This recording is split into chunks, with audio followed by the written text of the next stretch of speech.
Hello, welcome back. It's me again. Making a new topic.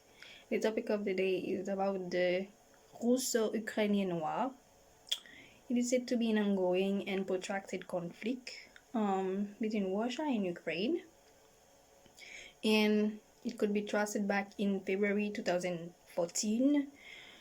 And the central focus of Russia in this war is primarily the Crimean Peninsula and the Donbass region.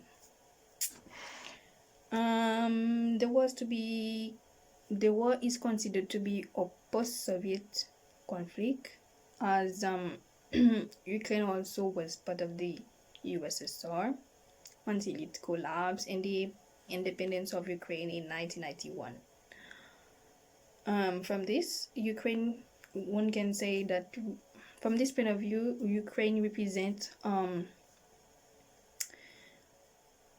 important geopolitical status interest for Russia, and because of it is a target to its fear of influence. Okay. The Ukrainian Revolution started as a series of violent protests. Among these, there were riots and shoot shoots in the capital city, Kiev, and this also resulted to the overthrow of the Yanukovych presidency and his government. And to this, we can talk about previous conflicts that also generated this overall war was the Euromaidan. The Euromaidan started as a series of protests also because of the that started after the Yanukovych government drew up negotiations to associate with the EU and rather anticipate to have more ties with Russia. And also talking about the annexation of the Crimean Peninsula, that actually is the central focus of this war. The Crimean Peninsula is located in the North Sea, in the north of the Black Sea in Eastern Europe, and we can say that this is an important geopolitical strategy for Russia to have a control of this area, and they divided this part into two Russian federal subjects: the Republic of Crimea and the federal city of Sevastopol. And talking about actually what sparked the real concerns of this conflict is started back in November 2014 when Ukrainian military forces reported intensive movement of Russian troops and equipment from Russia to the separatist controlled areas of eastern Ukraine.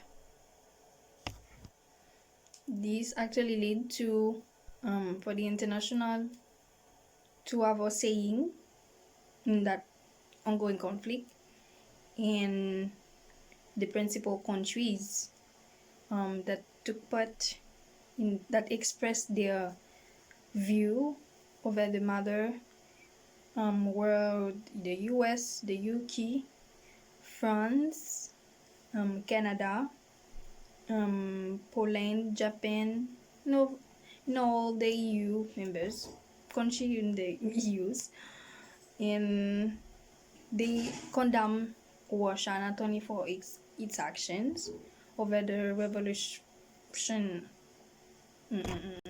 They condemn not only Russia for breaking international law, but also for violating Ukrainian sovereignty. And in as resolution, some countries have implemented economic sanctions on Russia, and other organizations also that express their concerns were the OSCE parliamentary that published the Baku Declaration explaining the overall situation of the Ukrainian Revolution, the Amnesty International, the G7, that G7 that expressed their concern, and also the G7 that expressed its concern and urged Russia to withdraw as one of the members. With all those tensions and pressure, they don't actually seems to affect Russian leaders, particularly especially President Vladimir Putin, as the Russian leaders are convinced that a possible integration of Ukraine in the National Atlantic Treaty Organization, NATO, will jeopardize Russia's national security.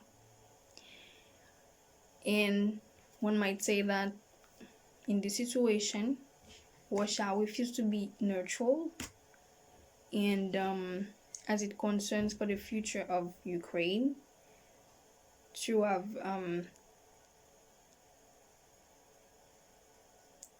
free diplomatic interests with other countries instead of Russia only depends on what the future will bring for them, and if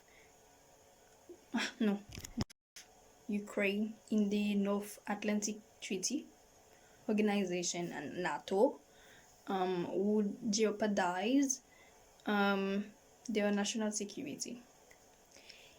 And they seem to not act neutral, and still the possibility for Ukraine to have other diplomatic ties with other organizations in Europe seems not to be a good idea for now, at least for now. And the future of Ukraine is uncertain, and even casualties and economic despair. The case of Ukraine is still ongoing, and only the future will predict how this story will end. Thank you.